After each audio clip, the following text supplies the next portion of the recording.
I was teaching, I've been doing youth safety zones for, I don't even know how long, 30 years. And we run these youth outreaches in local churches. We go into a community, we reach out into the community, we find youth in the community, and we bring them out to the youth, what we call youth safety zones. It could be called a youth meeting, youth rallies, youth outreaches. You can call it many different names.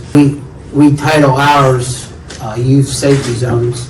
What I'd like to do is talk about 3 ideas in reaching and working with youth. And the first one is why we work with youth. Because if we don't have the whys of what we do, we're just going through formality, and if formality doesn't really reach our goals of what we want to accomplish, we get demoralized.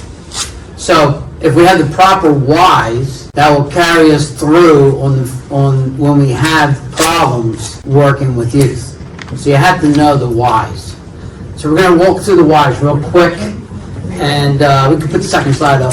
I need that clicker. Thank you. All right.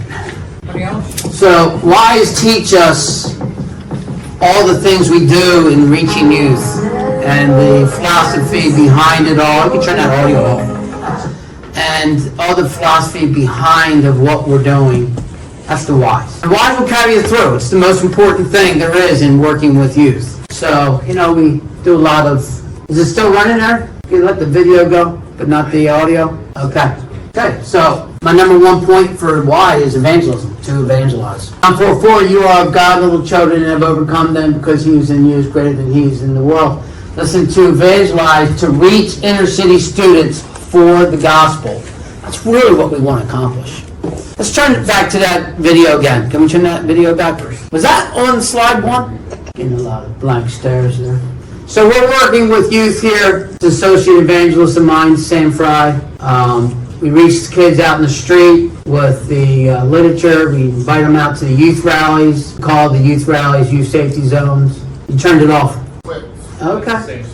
So we want to see souls saved. Obviously, that's our first gear. That's what carries us to see everything that we accomplish. So when we evangelize, we are bringing unsaved students in, or students that may know the gospel, but they just don't know the Lord as their personal Savior. And so our first goal is to give the gospel and lead young people to the Lord. And we really emphasize that in a great way. Our second goal is to disciple. Why do we want to do these youth meetings? Why do we want to work with youth? Not only to evangelize, but to disciple. So we like to say to provide a safe place for youth to learn about God, to create a positive atmosphere for young people to grow. You have to have this mind that when you work with youth, the goal is to provide a place where they can feel comfortable. And if they feel like it's their place, they feel comfortable, that's an important note. Did we print out all those pages yet? I got half of it. I'll hand them out. You should have all the whys printed out, right? So our goal is to make them feel comfortable. So I always tell the students, this is your, when I do a youth safety zone, I'll work in a church and they'll give me a room or an auditorium. I'll say, this is your auditorium, this is your place, this is for you, this is to make you feel comfortable. We want you to be comfortable here. And we communicate things like that verbally, because that's real important. And they'll come away thinking that this is their youth ministry, this is their youth group. The third area is what we like to say is to mentor. So to show the love to the city, to connect with young people, to teach scripture. Matthew 9:36, but when he saw the multitudes, he was moved with compassion for them, because they were weary and scattered, like sheep having no shepherd. And so when we see these young people, we got to look at them, not for what they are, because we can see a lot of problems in their lives, but for what they can become, and who they can become. Not for what they are right then, but who they can become. God sees them that way. God looks on the inside. God looks on the heart. And so if you see like some radical looking young people that are just like out there, you got to look inside. You got to see God can change this person. God can make this person greater. So I was a young person that was, my parents were split by the time I was 5 years old, and my whole older brothers were, in the drugs, and sisters were rebellious to my mom. So my brothers, many of them, I have 5 brothers. I think 3 of them spent most of their life in prison and drugs, and just really addicted to that. And their life was completely destroyed. I was the youngest of 7, so I'm watching all this, and I'm falling into many of the same footsteps. And so by the time I was 13 years old, this is my attire of what I went to school with. I wore a Confederate flag t-shirt that had a big rip in it, and I had a pair of jeans that had like every kind of patch you can think of. Rolling Stones patch, Confederate flag patch, United States flag patch, peace symbol patch, all my pants had patches on them. And I only had 1 pair of pants. And I wore them every day for like 2 years. You could take my pants off and put them in my room and stand them up. It was an amazing thing. I never saw. You think that's a funny cliche or somebody might get pants? My pants literally stood up. And I was like, that is amazing.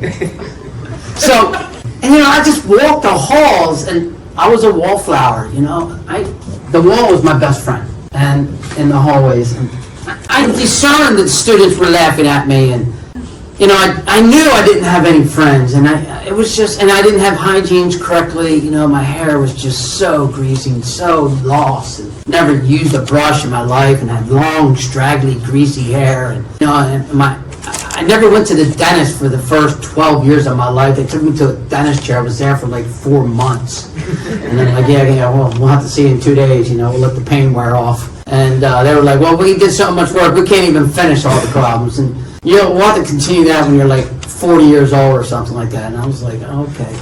And it was just, I was lost. And my parents were gone, and nobody was home. Alcohol was there, and I was getting involved with drugs by the time I was 13, and just, not terrorism blowing up, 911 or anything like that, but, just a bad person running around the neighborhood. And so, this is the type of mentality I was. And so this guy kept on coming around the neighborhood trying to tell us about the Lord Jesus and trying to give us the gospel. And we laughed and mocked him a lot. But, we wanted to try to help he wanted to try to help the young people in the town. So he would give us the gospel, and we said, well, that's cool and everything, we appreciate it. And we said, listen, we want to play football. We love football. I had a couple guys in our neighborhood. There's like 20 of us. We all love football. And the main reason why is because we got to run into each other and hit each other legally. And that was the main reason why we liked it. And a couple guys were pretty good athletes. And so these guys would come around the neighborhood, share the gospel. They were pretty strong. Just recently let out in Vietnam. And they wanted to they all got saved, God saved them in the middle of Vietnam. And they wanted to come and reach young people and help them. So they reached us. And some really asked Christ to save them. And so they really started helping them and giving them the Bible and mentoring them. And then some would just like watch, they didn't want to be mentored. They just kind of watched on the outside. Some didn't want anything to do with it. So you had all 3 there, growing, some just a little bit on the fringes, and some just there for the girls, or, So you do always get all 3 in a youth group, So, and so they try to reach out to us. That's how I got saved, finally, at age 19, They worked with me for like 8 years, and I never really wanted anything to do with it. And so, but the consistency of them reaching was the reason why we came along and we found Christ, as you say. So consistency is huge. I want to share the gospel, presenting the good news so they can know God in an easy and straightforward way that they can understand. And, we need to, everything about us is about presenting the gospel. Yeah, and right. Sometimes these students don't want anything to do with the gospel. They just want to have the pizza or the gym time or the activity and the fun. And but our verbal communication is all about the gospel. Have you asked Jesus to be your Savior yet? Sometimes the kids want to hang around with the adults because that makes the kid feel, like the adult's his friend. They like that. And sometimes I don't want the kids to hang out with me. I've found a secret weapon to get rid of kids that I don't want to hang out with me. And the secret weapon is just give them the gospel. And if they don't want to get saved, they don't want to hear it, they'll take off. But if they do want to hear it and do get saved, then you can have a good kid to start mentoring. So, it works both ways. Why to share the gospel? If I preach the gospel, I have nothing to boast. The necessity is laid upon me. Yes, woe is me if I do not preach the gospel. Why to share the gospel? And we are constantly giving the gospel, and this is what you need to carry in your heart when you work with youth. It's about giving them Jesus Christ and the gospel and how to get saved. That's your number one thing. And then, of course, growing in the Word of God. So the plan in working with youth. So this is, we looked at the philosophy. The philosophy is our inner thinking. That's the purpose of why we do youth ministry. Get your purpose straight now. Don't forget, it's all about evangelism, edifying, and mentoring. Okay, so evangelism, discipleship, and mentoring. They're the three things that we're really trying to do. And you'll get one student that you can mentor and really bring along. And you just make that one. Sometimes, you get a lot of kids that want to get saved, but you get one that wants to grow in edification and mentoring. So you really put your time into that one, So I put time into one on Poppy. Let's get Poppy started. You want sound? Yes, please. I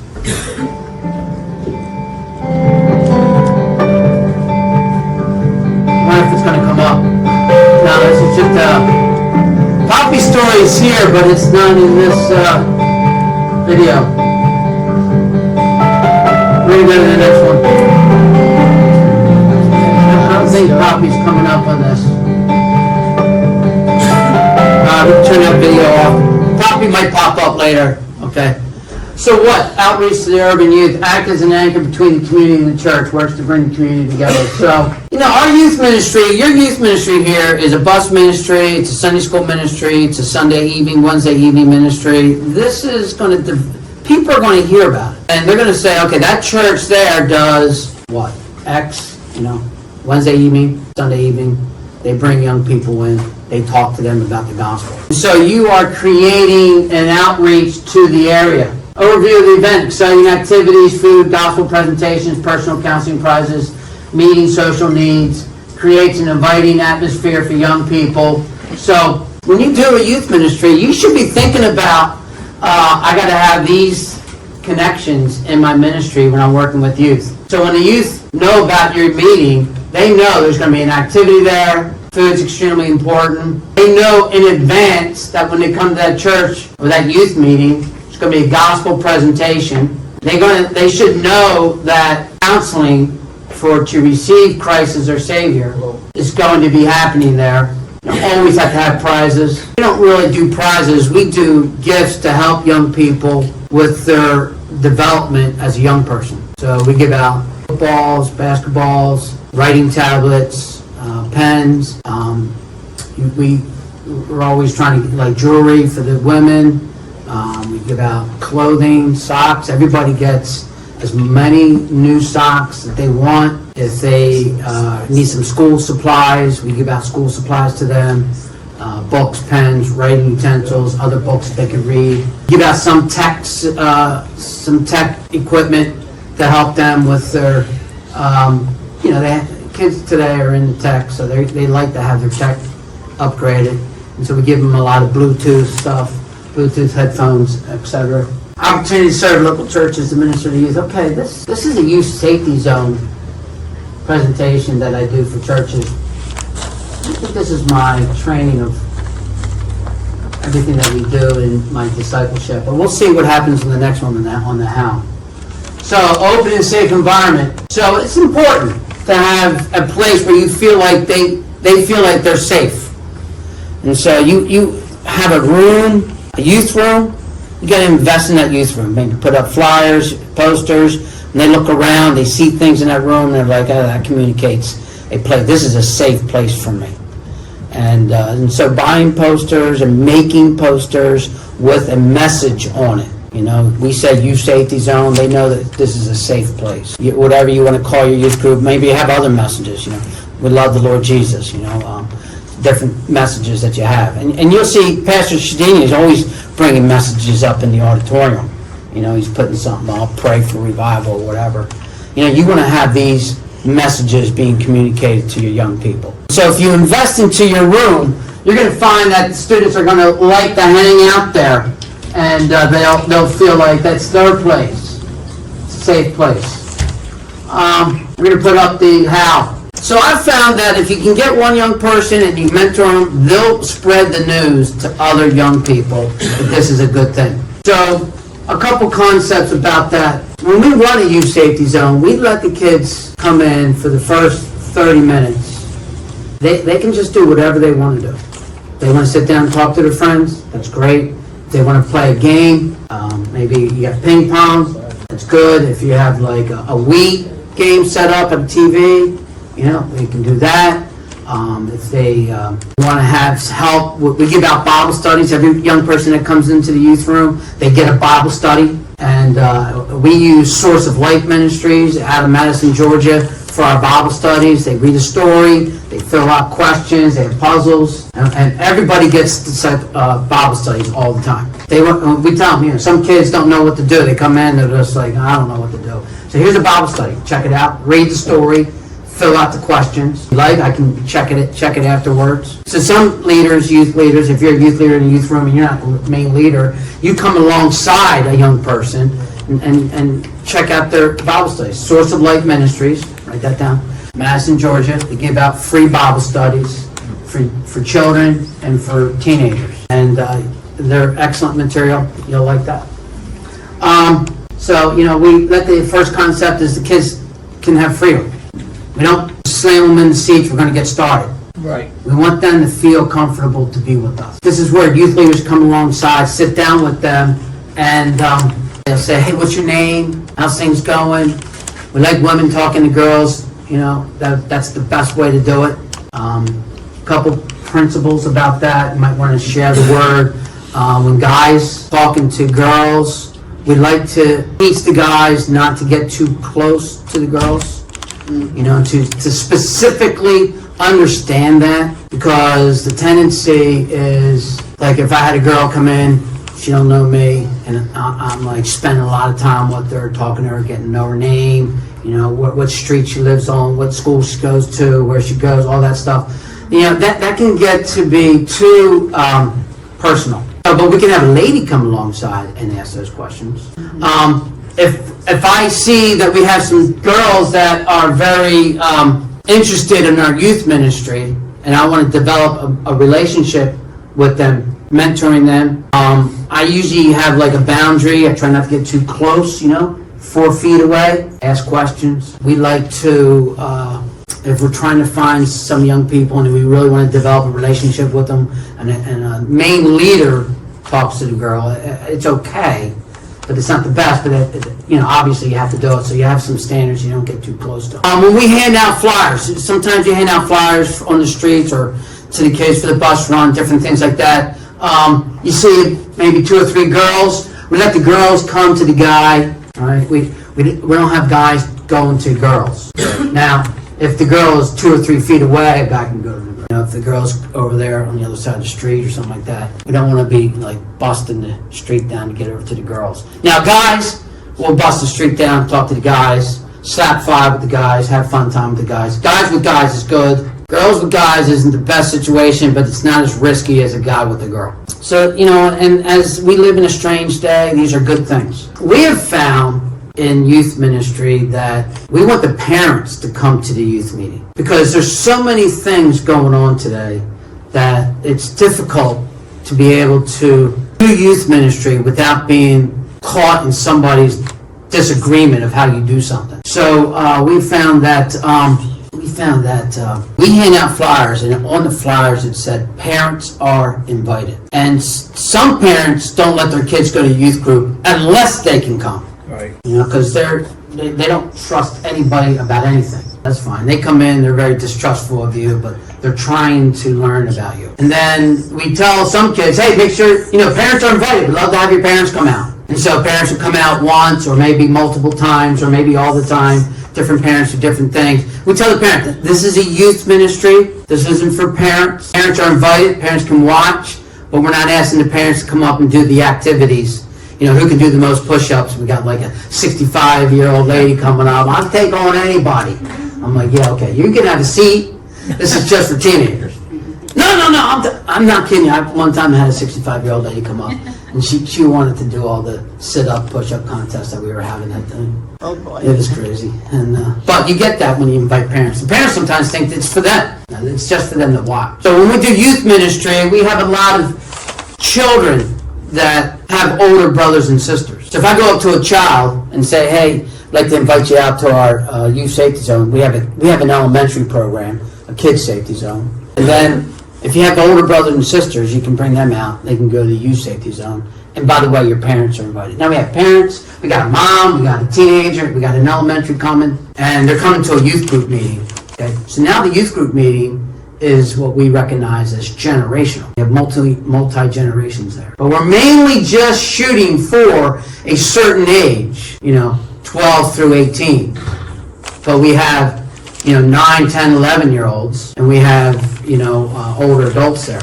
So we have to have rules. Hey, parents, you sit in the back, keep the elementary over here with the elementary program that's going on. If I divided this auditorium up into two different youth, elementary on one side and high school on the other side, and then we'll split them up for their activities so they're not together in that. And then when we preach the gospel, we'll bring them all together. And some teenagers are like, I don't want to be with elementary. Really? It bothers them. In elementary, I always want to be with junior high and high schoolers. Yeah. They love that. If I invited a 16, 17-year-old come out and they see 10, 11-year-olds there, they're thinking, okay, I'm in the wrong place. But if we tell them, hey, this is a youth safety zone, and you're welcome here, and there's some elementary here, they're doing a different program, and we want you to feel comfortable, have some pizza, check it out. Some are going to leave, some are going to stay. So you can't please everybody. You just do the best you can. And all my youth safety zones, I have ages 9 through 18 there, and I do them every month. And the older kids in the city, now I don't know, that you can have a city effect here. You can have an outskirts metro Detroit effect in these communities here. Urban people, this isn't quote urban here, this is suburban, but you have urban overflow into the suburban. Urban mentality is, believe it or not, very connected to the family. Elementary, teenagers, parents, always together doing stuff. Then you have one car, or they do bus transportation, and it's different. It's not like, hey, here's the keys to Johnny, he's going to basketball practice on his own, or, dad's taking the high schooler kids and mom's taking the elementary kids, and they're organized. No, in the city, it's normal for them to be all together, to do one thing. We have found that the high schoolers don't mind being with the elementary because they're with them all the time anyway, in their home and in the community. So we've taken advantage of these concepts and saying, hey, our youth group, 9, 10, 11s, we like them to be over here. 12, 13, 14, 15, 16, 17, 18 are going to be over here. All right, so now running events. We'd like to say, by the way, that picture was when I was with Brother Doyle at the school, when we did the after-school program right here. So we do master-teacher philosophy, and that's where we have one person who runs the program. So maybe he's the director or youth pastor or head leader, and then we have different people do different jobs. So we have the teachers coming up. That may not be the person who's running everything. The person who runs everything, he's the what you could call MC, Master of Ceremonies. He runs everything. But then he brings the speaker out. All right, it's your turn. You're going to speak on the paint board. Bring another guy up. You're running the game. Bring another guy up. You're doing the food. After we have a half hour of just sitting there, we have food going on at the same time. So the food and the first half hour of them feeling comfortable is going on at the same time. So once we shut the food down, because some kids feel like they can eat the food, and some kids come late, and I'm like, oh, where's the food? Well, you got to be here early for the food. You got to be here on time. And so we don't want to enable them to come late just to get something eaten. We want to teach them foods from the first half hour. And so we do that. And then after the food, then we do a game. We do a big game. We always have a big game. The game is, I don't think this is my program that I wanted, Aaron, but that's okay. The big game is, we call it the make it big, but keep it simple. You might want to write that down. Promote it big, but keep it simple. And you really got to use this philosophy in everything you do in your youth ministry and children's ministry. So we do a big game. How many here know how to play cricket? All right. Americans don't play cricket. And the kids in the city are like, cricket? What's cricket? I was like, yeah, we're going to have a big game of cricket, man. It's going to blow your mind. What we're going to do? We're going to do it indoors, in the church. So what is cricket? A person hits a ball, runs to first base, runs back to home plate. It's not 3 bases in home plate. It's not 4 bases. First base back in. So you hit the ball, run to first base, come back.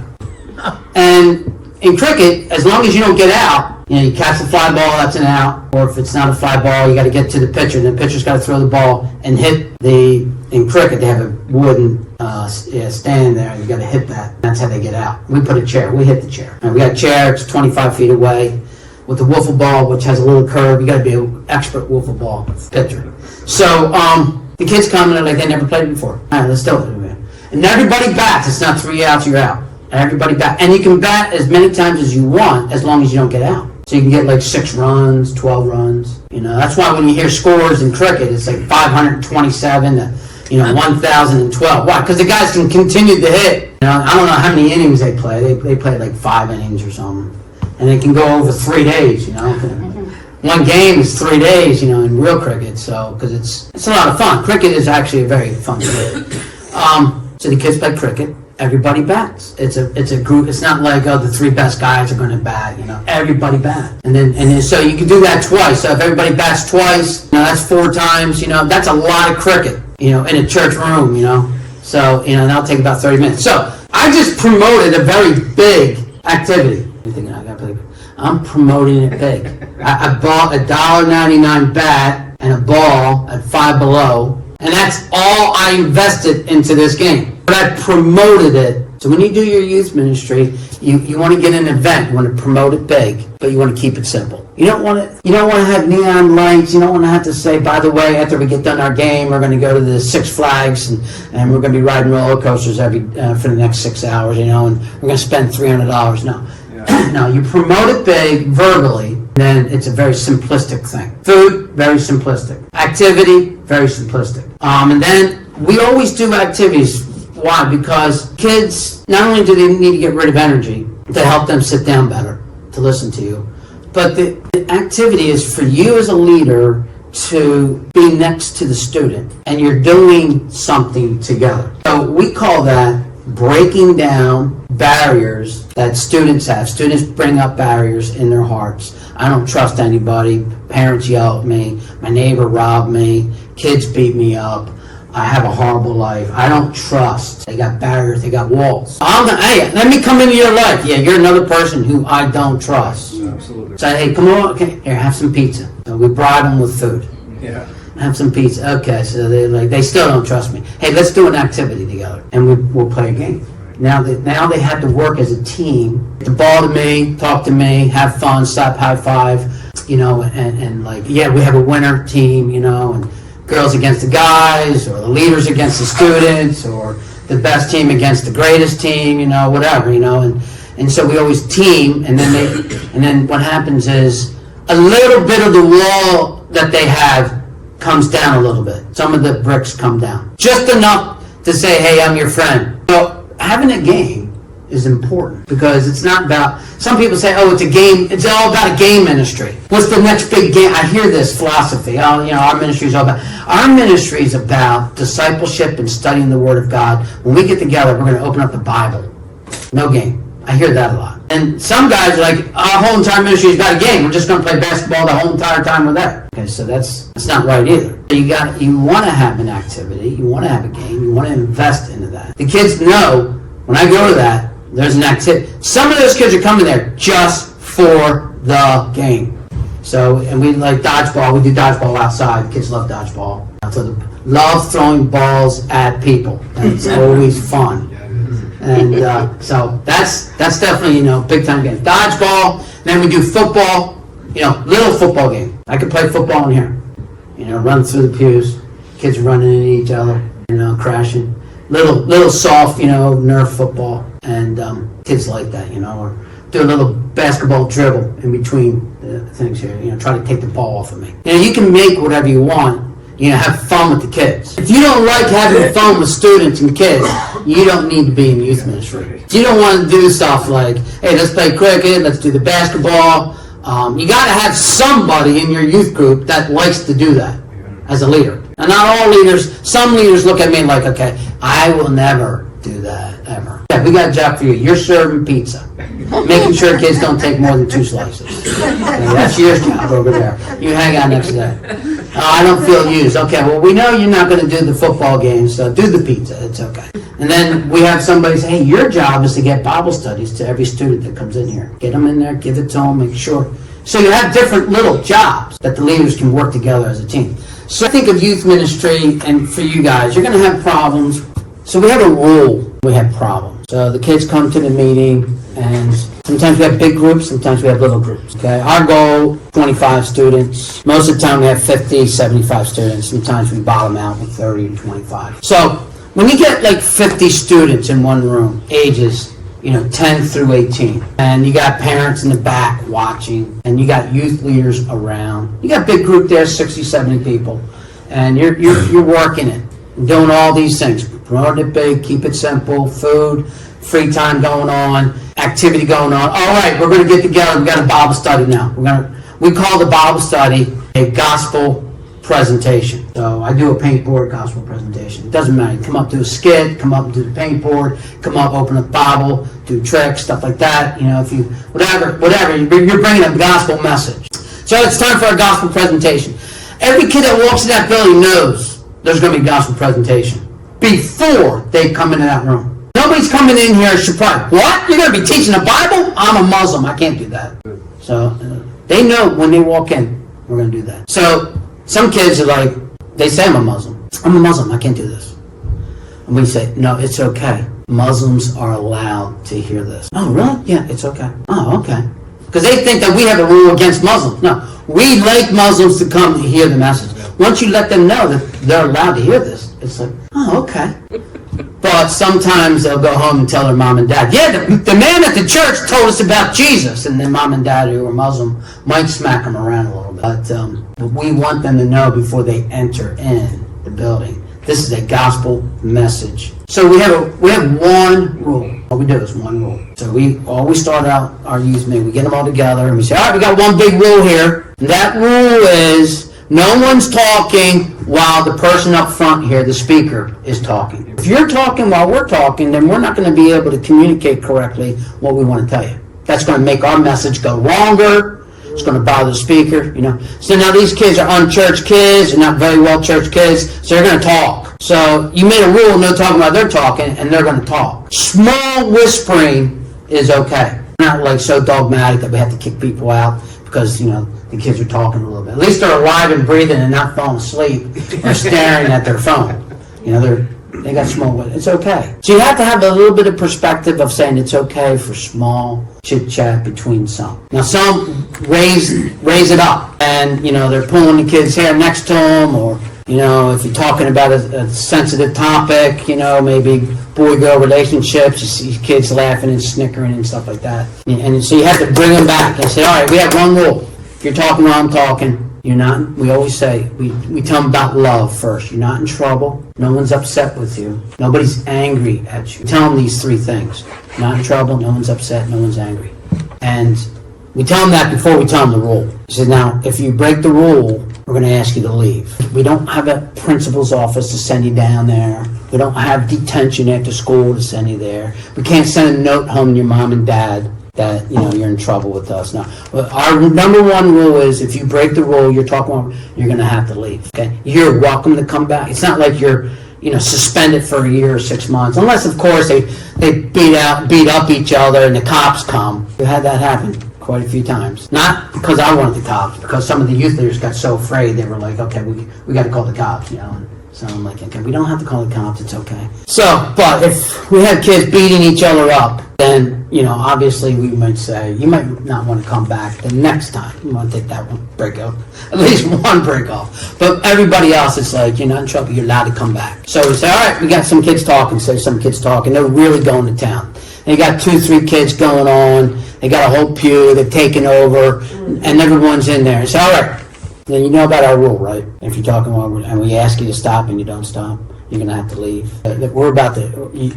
don't feel like we're angry with you, but we're going to have to ask you to leave. You keep it up. So you get one warning if they're acting up. Oh, that warning's not enough. If a person's going crazy like that the first time, the warning's not going to do anything. The warnings might slow them up for about a minute or two, and that's it. So they're back in us. All right, you're going to have to leave. Take them out. Now, if you bring them out of the bus, you're going to have to send them out with a driver. And if it's a girl, you got to have 2 drivers. And if it's a guy, even today, guys, I don't even know what the rules would be for guys today. Could be double drivers all the time, or whether it's guys or girls today. Because, you're innocent until proven guilty in America, but you're guilty if there's allegations about you. Parents know that, and they think, if I can teach my child to throw an allegation on somebody, I might be able to get some money out of that church. So we do like that, never be alone. We always have 2 people. So we had to send the kids to the bathroom. We don't let the kids go to the bathroom by themselves. We let one kid go to the bathroom, that kid comes back.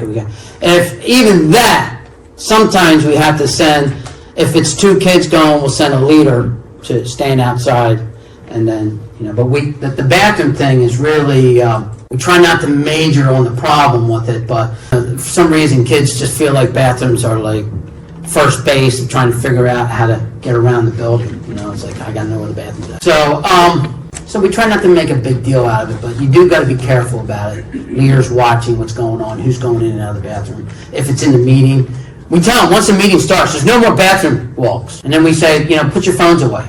And, turn your phones on vibrate. It's hard to get them to turn them off. Just put phones on vibrate. Shut the sound down. And no one's getting up for more pizza or drinks, Once the gospel message is going on, everything's, still.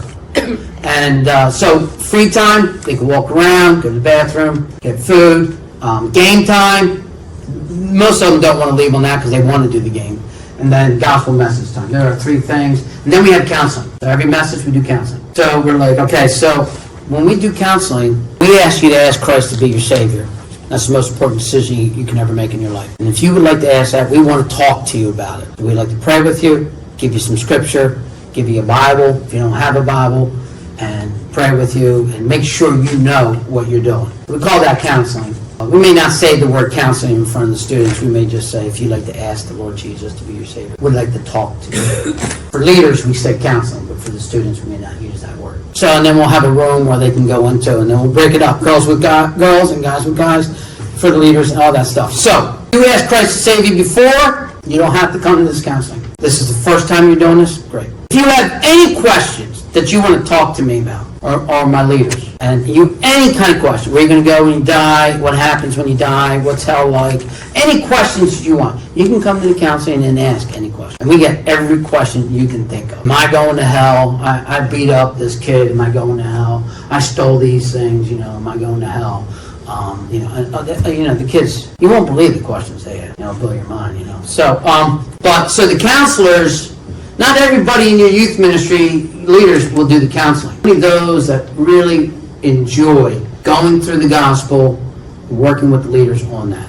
All right, so if you have disruptive kids, you got to have a plan A ready. Now, if you can't kick them out, send them home. Maybe it's 11 o'clock church service. Say, all right, look, you're gonna have to go to the auditorium and sit in there.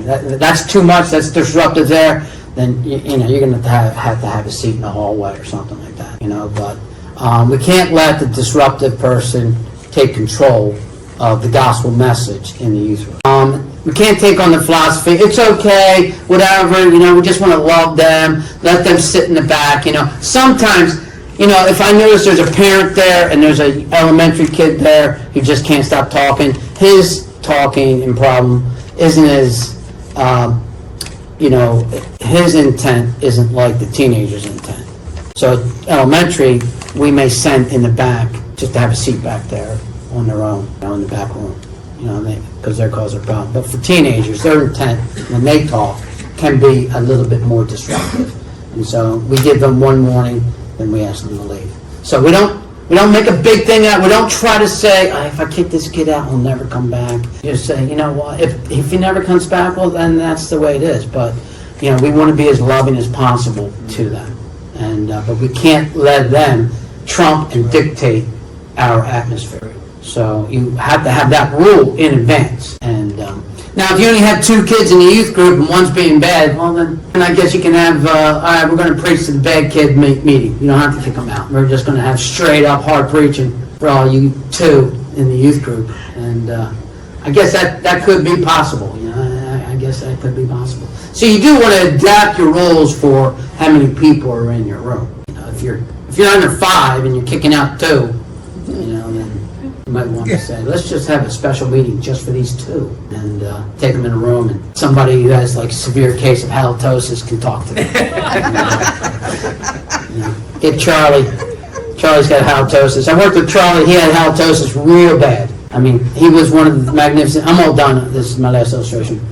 He worked with the Magnificent 13, who were the founding groups of the Guardian Angels in New York City. And Charlie was 4th grade Kung Fu black belt, and he was a drill sergeant at Paris Island in the Marines. Oh boy. And Charlie was only 5'4". And they called him fingers because he could kill you with one finger. And he could take one finger and kill you. So I'm like, okay, Charlie. But Charlie grew up in the slums of New York City in Harlem. And he had absolutely no hygiene at all whatsoever.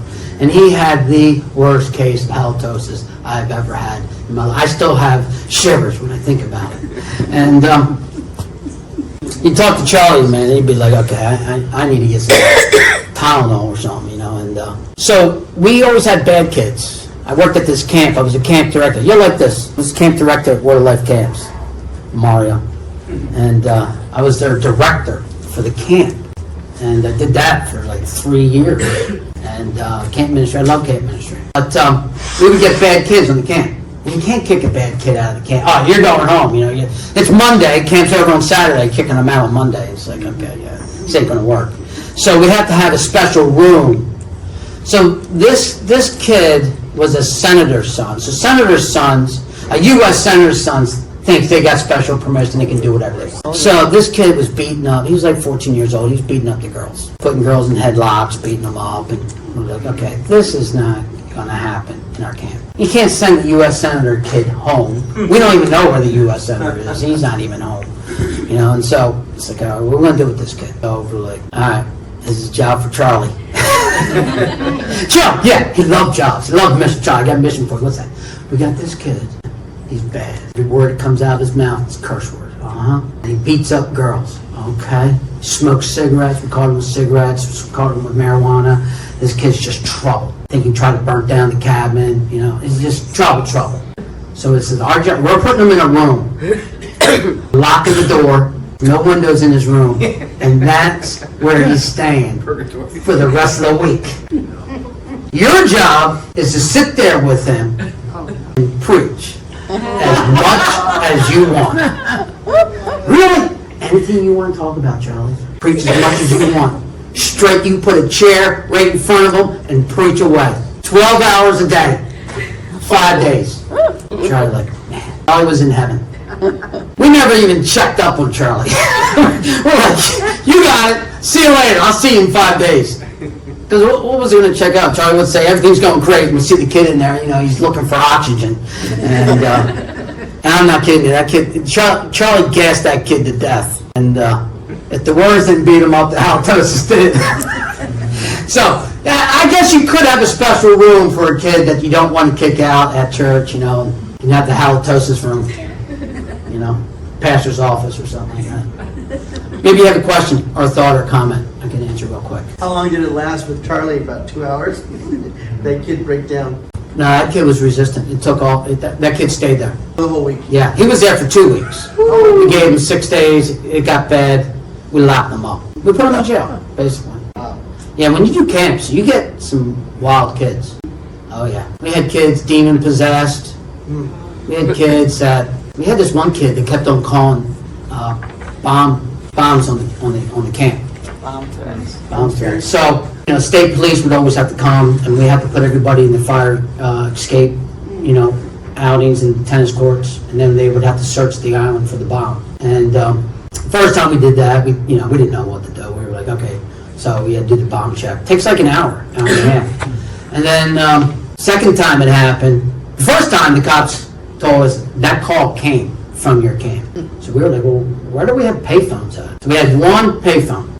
So we had this other guy, former Marine, John Morris, good friend of mine, one of my best friends, and he broke the Paris Island Marine record. This guy was an Olympian. He was one of my close friends. I said, all right, John, something about these Marines. So John, got a job for you. Somebody's calling on the island, bomb threat. Your job is to sit underneath a porch, an enclosed porch, which is right underneath the phone, and listen to everybody's phone calls. Oh my. He sat there for like 8 hours, and he listened to everybody's. People were like, Mom, I hate this place, come and get me. You know, he heard every message. And so the kid called in a call, and John popped out, you know, and was going to grab the kid, you know, and the kid took off, and John chased him, and John's an Olympian sprinter, and, you know, dragged him, got him down, dragged him, and we put him in the infirmary, locked him up there for the week. Well, first day in the infirmary, he jumped out the window of the infirmary, and out the window is a 100-foot cliff drop. That kid climbed out that window, went down that cliff. He climbed down that cliff. So we called him again, and we took away all his clothes. He was completely naked now, except for his underwear. And we locked him up, and that one we had to send. He was there for 2 weeks. We had to escort him out. So we took him to the bus station, and we took the U.S. Senator's son to the bus station too, when we located Dad. And we get him a bus ticket. No matter how old they are, we give them a bag lunch. We ship them out. And you know, we only have one rule. You can't break the rule in the youth meeting. You know, talking all our talk. So yeah, you get all kinds of crazy stuff in camp ministry, youth ministry. I've had kids break out in fights right in the youth group. You know, beating each other up. Mostly girls. Girls love to get in fights quickly. I don't know what's up with that. That's just every so often a guy, but mostly women, you know, will beat each other up pretty hard. Yeah. Question? Yeah. I know it's you. Okay, great question, because, no, we don't separate them, because that'd be too much for us imposing on them. So, but when we get a youth group together, we have a couple philosophical concepts. The high school don't want to be with the elementary. So front row is 12th graders. Now, if you don't have 12th graders, 11th graders. If you don't have 11th graders, 10th graders. Front row is the oldest kids. Because they're the ones you want to really reach. Because if you reach them, you can do something great with them. Second row is the grade behind them, 9th graders. So the first 2 rows are high school. Third row would be middle school, 8th graders. Don't have 8th graders, 7th graders. Fourth row is like 6th graders. Fifth row or back row, you know, we start putting the elementary, you know, and the, you know, we'll have 1st through 6th grade, because some parents come out and they say, I can't leave my child home. I have to come out if you want my teenager out. So we have parents all the way in the back watching everything. So that's a great accountability. Don't get crazy with stuff if you know parents are watching. And we have all the elementary all back there.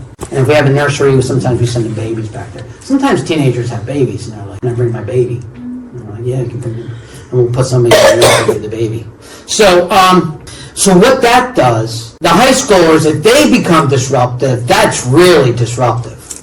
So they won't feel disruptive at all, because they're up front, they got your attention, you got their attention, and if everybody sees that they're really into it, everyone else follows along. It sets the mood. Yeah. So we always keep the highest ages, and we say, all right, they're sitting everywhere. They want to get away from as far as possible. All 12th graders right up here, let's go, right here, and we don't take no for an answer. That's where they have to sit. And then we start organizing the seating. What if it worked on the bus? So, we work on the bus, and it's difficult. We're there for an hour and a half, so we have to keep organized. The bus ride could be a little shorter. So that's how we do the separation of the girls and guys. We separate the ages and the grades. We found that to work best. Yeah. What if boyfriend, girlfriend in the 12th grade? They're going to sit next to each other. Pardon? They'll probably sit next to each other. Yeah, we're not separating girlfriends. That's causing a fight. But, you know, they're doing things that are, like, disruptive. You know, we have one rule. No talking one rule. Some kids might say, I'm leaving. Great. And then 2 or 3 kids may leave with them. We're like, that's okay. We don't want them to intimidate us. We don't want them to set the standard. The standard is, I'm talking, you're listening. So if one kid's not listening, he's talking, causing a big problem. I give him a warning. He breaks the warning, then we're like, okay, look, we love you, you can come back, but you're going to have to leave. So sometimes the kid will say, I'm not leaving. And we'll say, okay, well, if you're not leaving, then this whole entire meeting's shut down right now. And everybody's has to leave. And the kids are like, they're looking at the kid who's not leaving, they're hitting him in the back. Yo, you got to go. Because we have, $200 worth of gifts to give out at the end. And some kids are thinking, I want that. We don't use the gifts as a manipulation in a bad way. We use it to try to be an encouragement to them. But so the kids are like pushing them in the back. Yeah, one time, these kids, some kids know about your youth ministry. They'll come in just for the food and they'll take off. So they'll come in and say, I see them at the door. Hey, you here for the pizza or for the youth meeting? Oh, for the youth meeting. All right, because if you take pizza and leave, that's not nice. I'm like, really? Yeah, we're providing pizza for people that want to stay for the youth group. Doesn't that make sense to you?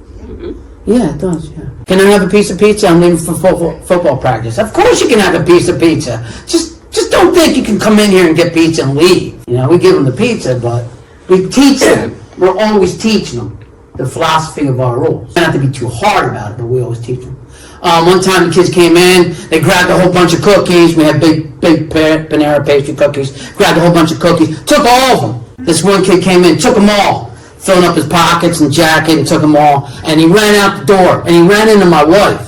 Knocked her over. Kids are picking up. You okay, Mrs. Rizzo? No, we have big kids that come out to our youth group. 17-year-olds, 16-year-olds, 18-year-olds. Sometimes we have 20-year-olds, 21-year-olds. If they're nice to me and I know them and I've been mentoring them for 10 years, we'll let the older guys come. They sit in the back because they're a good testimony to the new kids. So I have 22-year-olds. Hey, what's going on, Tony? Yeah, great. Have a seat. Love to have you here. You're my bodyguard. You're my entourage. You hang out with me. You sit in the back. Other kids see you. That's a good testimony. Okay. Yeah. It's generational. That's what we found to be successful. There's no way I could split. All right, we're only having kids zones only. We're only having elementary. We're only having high school. No college students allowed in. It's just get way too organized. And it's just, you start splintering. How are we going to run all that? So you have a couple rules. So the thing about, they hit my wife, so they picked up my wife, and they said, you all right, Mr. Rizzo? And they ran out the door, ran down the block, grabbed that kid. He was a big kid, too. Brought him back, made him say sorry to my wife, and gave the cookies back. Who does that? One time, this kid, we had a piñata, and in the piñata was a bunch of money. We always do a Christmas piñata. And so we broke the piñata. I can tell you so many stories about piñatas. People getting whacked with that bat. And man, we creamed a couple people with that bat.